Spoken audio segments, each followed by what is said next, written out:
حضرت امام شافعی فرماتے ہیں میرے علاقے کا ایک نوجوان تھا، عالم فاضل نہیں تھا پر نیک بڑا تھا، میرے ساتھ حج کرنے آ گیا اور مجھے وہاں جا کے پتا چلا وہ بھی آیا ہوا ہے۔ فرماتے ہیں وہ حج میں بڑی کوشش کرتا اس سے ملنے کی، تو کہتا حضور کیا حج میں باتیں کرنی، رب رب نہ کریں۔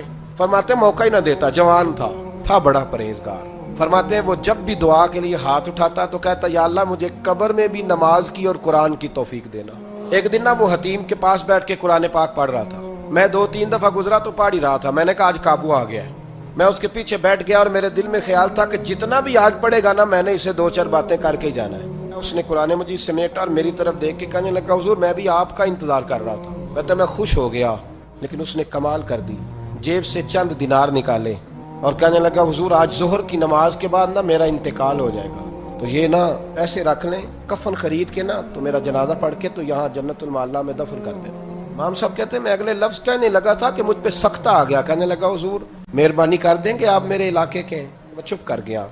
ظہر کی نماز میں نے دوبارہ اس جگہ پڑھی تو میرے ساتھ صف میں موجود تھا، فرض بھی اکٹھے پڑھے، سنتیں بھی اکٹھی پڑھی، نفل پڑھ کے جب میں نے توجہ کی تو وہ زمین پہ لیٹا ہوا تھا۔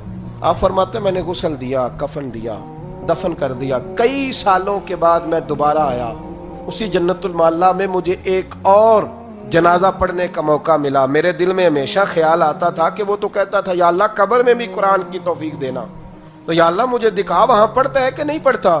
تو امام صاحب فرماتے ہیں وہ میرے دل میں بات تھی، اللہ نے موقع دیا، میں دوبارہ جنازے میں گیا تو جو قبر کھودی گئی وہ اس کی قبر کے بالکل ساتھ تھی۔ اچانک میری نظر پڑی تو قبر کی دیوار گر گئی، لوگ پریشان ہو گئے، کہنے لگے آپ عالم اب آپ بتائیں کیا کرنا ہے۔ تو کہتا ہے میں نے جھانک کے ذرا آگے دیکھا تو اندر بیٹھ کے قرآن پاک پڑھ رہا تھا، تو میری طرف دیکھ کے کہنے لگا السلام علیکم امام صاحب، یہ دیوار شیوار کوئی نہیں گری، یہ اللہ نے آپ کی دعا قبول کر لی ہے، آپ کو پتہ چل گیا نا رب نے مجھے قبر میں بھی قرآن پڑھنے کی توفیق عطا فرمائی۔ بھائی قرآن پاک سے دلچسپی، شوق پیدا کریں، ذوق۔